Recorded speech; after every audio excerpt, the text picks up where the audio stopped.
Moto rapid news from around the world. There's lots to talk about, from contracts to just silly stuff.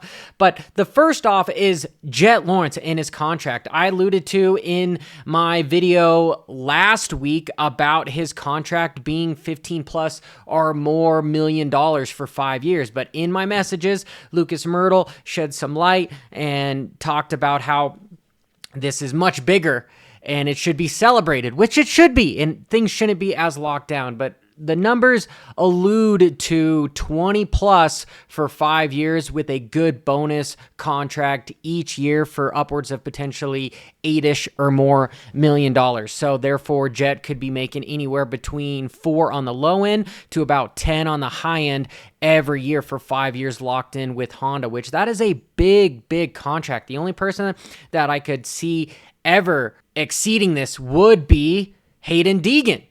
And moving on, there were some other issues that, I guess I might as well just talk about it because there's more Moto stuff going on. You've got Slowy, which this guy, for some reason, has banned me on Instagram, which, whatever. But is banned from MX Sports. And there's lots of information out there on, this isn't good for the sport and whatnot. And I think it goes a little bit deeper there because this crash and sharing some of the inside camera footage is, I think, partially the reason. And more than anything, it might be an unpopular opinion, but if you don't have rights to cover an event, to go in there and go through the right channels to be provided with a press pass to say, hey, you can actually film there. Yeah, it's an unpopular opinion. However, it's up to the sport's discretion to choose who they want to cover the event because they've had a massive influx and investment in Peacock, who owns the rights, the intellectual property to this stuff. And so showing without rights goes against policy. Simple as that. Do you like it? There's a lot of people that don't, but is that life? Yes. And so if you want to have the ability to cover the events, you go through the proper channels. Could it not be fair? Abso-effing-lutely could not be fair, but that's what you should do. We're all adults here, so boom. That is my take on it. And there was some other stuff going on the internet with, I made a small little live show about it with Deegan racing the final round of motocross on a 450. I think he still should.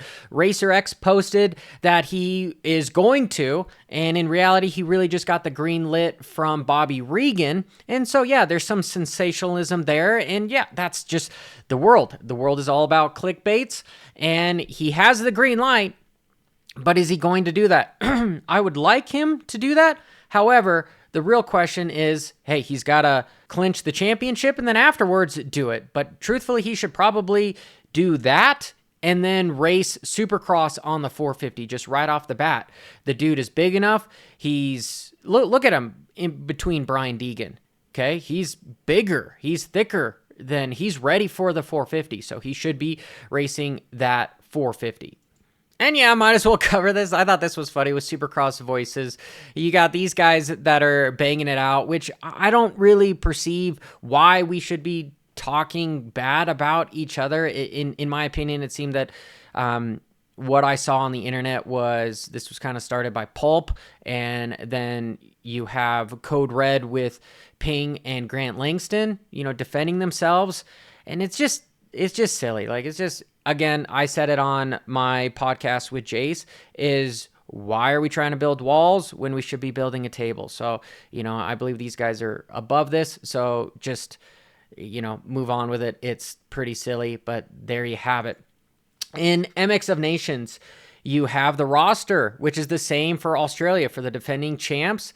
And you have Vital, ironically, that we were talking about. They somewhat allude to who we're going to have, which we all speculated and talked about how it should be Chase, it should be Tomac, and it should be Deegan. And that's looking like what it should be and what it's going to be for the MX of Nations. And MX of Nations is going to be this year at Ironman in 2028. it's going to be at Ironman, and then in 2031 in the United States again. Hopefully it'll be a new venue. Give it up to Matt Burkeen, because Loretta is going on right now, and he is just dropping video after video of the pros there, and he's got really good footage, and I believe he's got the press pass there to be able to give you this kind of footage and be on the track. So good for him, and that's what we like to see. Proper channels in order to do just that.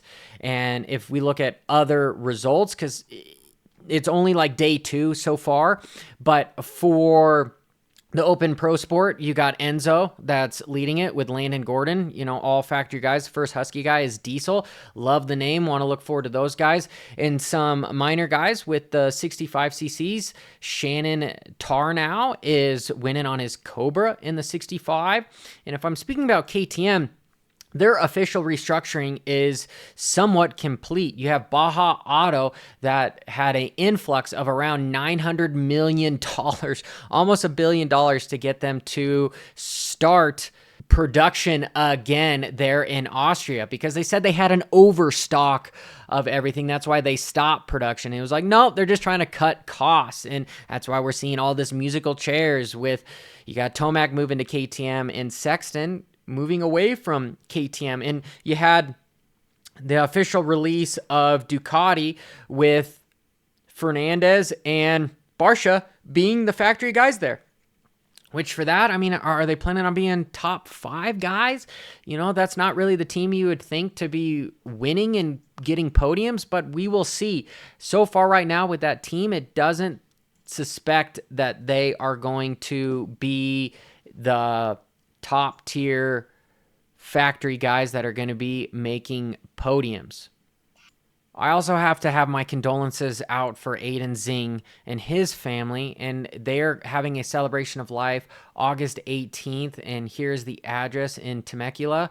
So if you're able to go there and show your support, please do, for the motocross community, because this was an individual that was cut short way too soon, and I hate seeing how many guys we have lost just this year alone. It's very, very sad. So condolences go out to the family, and I just wanted to share this.